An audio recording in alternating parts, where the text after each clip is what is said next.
इमरान रियाज साहब, क्या खदशात हैं गवर्नमेंट को आपसे, जिस वजह से आपका नाम ECL में डाल दिया जाता है और आपके ऊपर इस तरह के केसेस बन जाते हैं? वजह क्या है? गवर्नमेंट को क्या एतराज़ आता है? देखिए, जो मुझे आज समझ आई है, दो चीज़ें हैं। एक तो वो तौहीन IG वाला एक मुकदमा है, उसमें कोई 15 बंदे और इन्वॉल्व हैं। उनमें से सिर्फ मेरा अकेले का नाम ECL पे है, हालांकि मैं अकेला ही ऐसा हूँ जिसको अदालत ने ज़मानत कन्फर्म की है। इस बुनियाद पे केस ही अजीब सा बनाया हुआ है, बाकी किसी का नाम ECL में नहीं है। दूसरा, अभी कोई एजेंसियाँ कोई रिपोर्ट दे रही हैं, वो हम पढ़ के देखते हैं कि मैंने कहाँ बम रखा है, क्योंकि इससे पहले मैं पुलिस वालों को बम मारते हुए भी पकड़ा गया हूँ एक केस में।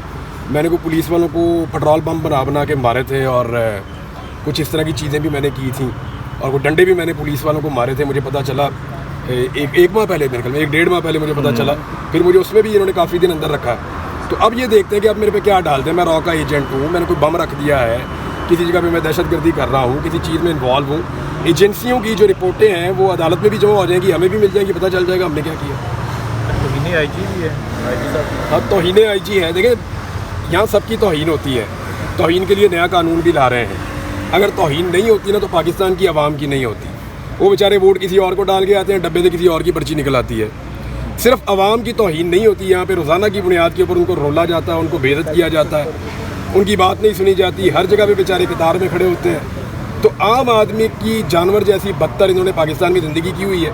उसके अलावा सबकी तौहीन होती है। और मज़े की बात यह है, जिन लोगों को तौहीन से बचाने के लिए ये हद तक का कानून लेकर आ रहे हैं ना, उनकी शक्लें देखें, वो इस मुल्क के लिए हद तक बने हुए हैं। अच्छा, इमरान भाई बताइएगा कि राना सनाउल्लाह ने रात को अहमद मीर के प्रोग्राम में कहा है कि अगर बात खुसरो तक पहुंच गई है तो फिर तो सही कहा उन्होंने। आपका क्या मौका, क्या कहना चाहेंगे? नहीं, राणा साहब ने मौक़िफ़ दे दिया, मेरे ख्याल क्या बातचीत तक सब बात आ। देखिए, मैंने ना वो ये जो खुसरा कम्युनिटी के लोग हैं ना, मुख्तलिफ ख्वाजा सराफ, सॉरी मैं मादरत चाहता हूँ, आपने लफ्ज़ गलत इस्तेमाल किया, मैं कंडेम करता हूँ इसको। वो भी इज़्ज़तदार तबका है एक, और वो खुद कह रहे हैं जी कि हम इनको, देखिए ये थोड़े लोग होते हैं और आपस में कनेक्टेड होते हैं, तो वो इनको पहचान नहीं पा रहे। कई लोगों से जो है वो जर्नलिस्टों ने पूछा है, वो लोग खुद भी बता रहे हैं कि जी हम इनको नहीं पहचान पा रहे, हमें नहीं पता ये कहाँ से आए और ये कौन लोग हैं। अब वज़ाकता और सोशल मीडिया ने जिस तरह उनका बहुत सारी चीज़ें सामने ला कर रख दी हैं, तो ऐसा लगता है कि जो रऊफ़ हसन साहब के दुश्मन हैं, उन्होंने भेस बदल के ख़वातीन के कपड़े पहन के अटैक किया और कुछ नहीं। अच्छा इमरान रियाज साहब, लास्टली हमने आपसे पूछा था कि आपने कहा कि जब भी आऊँगा तो इस्लामाबाद के लिए कोई अच्छी खबर होगी, तो खबर मिचोर हुई या अभी तक नहीं हुई? नहीं, इस्लामाबाद के लिए बड़ी अच्छी खबर है भाईजान, पाकिस्तान के लिए हमेशा ही अच्छी खबर होती है। और मैं कभी भी मायूस नहीं हूँ इस मुल्क से, कभी भी मायूस नहीं हूँ। लोगों ने 8 फरवरी को जो कर दिया है, यानी जैसे उन्होंने माफियाज को शिकस्त दी है और निज़ाम को आईना दिखाया लोगों ने, एक्चुअली तो वो इनकलाब है, तो ये बड़ी अच्छी खबर थी। और जो शऊर आ रहा है वो बड़ी अच्छी खबर है। जो इस हाई कोर्ट के अंदर से आवाज़ उठी है कि अब हम दबाव में नहीं आएंगे और खुलकर फैसले करेंगे, वो बहुत अच्छी खबर है। और जिस तरह मुअज़्ज़िज़ जज साहिबान इंसाफ की तरफ बढ़ रहे हैं और अपनी खोई हुई स्पेस को वापस हासिल करना चाहते हैं, ये बहुत अच्छी खबर है। तो खबरें तो बहुत अच्छी हैं, लेकिन बड़े लोगों को पसंद नहीं है। हाँ जी, इमरान खान की रिहाई कब तक देख रहे हैं? यार वो इमरान खान खुद ही डिसाइड करेंगे। अच्छा, मौलाना फजल रहमान साहब का जो इल्हाक हुआ रात को PDM, देखिए ये दोनों ना एक दूसरे की ज़रूरत बने हुए हैं इस वक्त। ये अननेचुरल है जो पाकिस्तान तहरीक इंसाफ का और फजल रहमान साहब का अगर इल्हाक हो जाता है तो याद रखिएगा ये नेचुरल अलाइंस नहीं है, या ये इस तरह का अलाइंस नहीं जिसपे आपको लगे कि ये हो सकता था या ये मुमकिन है या ये चल सकता है। ये आपको, इसको भूल जाएं आप। एक्चुअली फजल रहमान साहब की बिल्कुल एक अलग तरह की सियासत है, वो पावर कॉरिडोर्स के अंदर रिलैक्स रहते हैं, उनको वहाँ अच्छा लगता है। इमरान खान साहब की अलग सियासत है। फजल रहमान साहब जो हैं वो सुलह और लड़ाई के अंदर बड़ी तेज़ी से अपने आप को चेंज कर सकते हैं। इमरान खान साहब को गेयर शिफ्ट करते हुए बड़ा मुश्किल लगता है। तो वो दोनों की सियासत बिल्कुल मुख्तलिफ़ किस्म की है। हाँ, अभी हालात ऐसे हैं कि दोनों को एक दूसरे की ज़रूरत पड़ी हुई है। फजल रहमान साहब को इमरान खान की ज़रूरत पड़ी हुई है, और इमरान खान साहब की पार्टी को क्योंकि सर ही नहीं उठाने देते, वो जैसे ही सर निकालते हैं तो डंडा पड़ता है सर पे, तो उनको फजल रहमान साहब की ज़रूरत पड़ी हुई। तो ये ज़रूरत का एक अलाइंस हो सकता है मजबूरी के तहत, ये कोई नेचुरल चीज़ नहीं है। ये कभी भी इकट्ठे इलेक्शन भी नहीं लड़ पाएंगे। 30 को दोबारा तारीख है। इमरान खान साहब ने कहा कि मेरा मैच है। इमरान खान साहब अपनी पेशी को मैच समझ रहे हैं, वो एंजॉय कर रहे हैं। मेरे ख्याल में उन्होंने जो पिछली झलकियाँ चली हैं मैच की, उसको बहुत एंजॉय किया उन्होंने।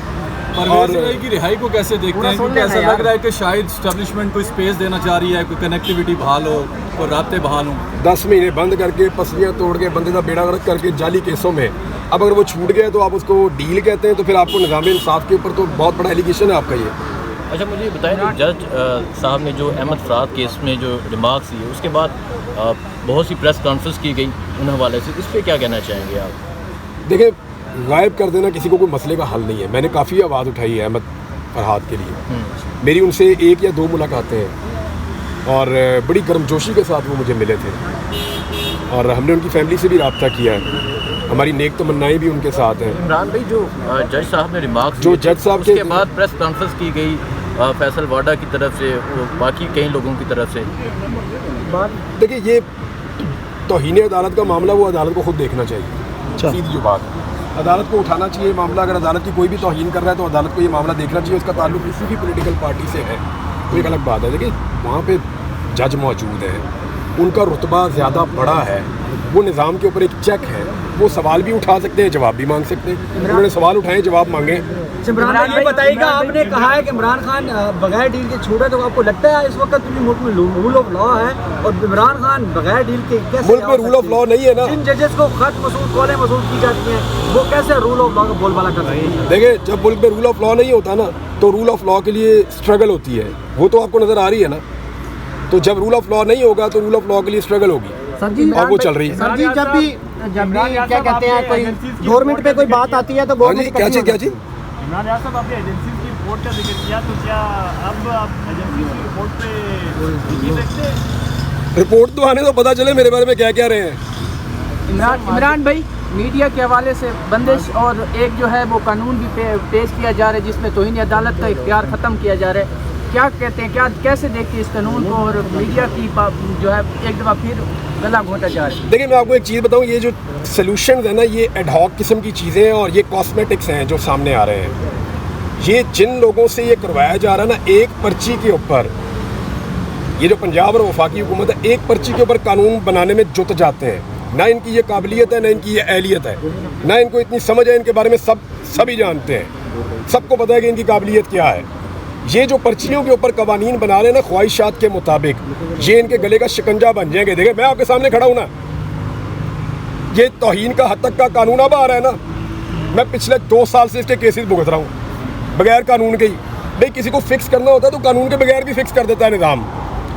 ये आगे भी लोगों को फिक्स करेंगे। मामला ये नहीं है कि किसको क्या सज़ा मिलेगी, मामला ये है कि एक्चुअली आप अपना रिकॉर्ड क्या बना रहे हैं। वो आपने टिकटॉक में एक देख रहा था तो वो उसमें टिकटॉकर कह रही थी जब अपोजिशन में थी मरियम, हाँ, तो वो क्या बातें थी कि जनाब जब हुकूमत बनती है, भीख के अंदर मिलती है, तो फिर इस तरह के कवानीन बनते हैं, मीडिया के साथ हमेशा खड़े होंगे, मीडिया को प्रोटेक्ट करेंगे, और उससे 10 गुना ब्रूटल और बदतरीन कानून जो है वो लाकर सामने रख दिया। आज जो मुस्लिम लीग नून के जर्नलिस्ट और दानिश्वर हैं या उनके अपने करीबी दोस्त हैं, पाकिस्तान पीपल्स पार्टी भाग रही है इससे। उनके अपने जो करीबी लोग हैं वो कह रहे हैं यार ये आप क्या कर रहे हैं, आपको ये कहा था कि मुफाहमत करनी है, आप तो लेट गए ज़मीन के ऊपर। तो ये अगर इस तरह सियासत और हुकूमत करनी है ना तो फिटे मुँह फिर कर लें हुकूमत।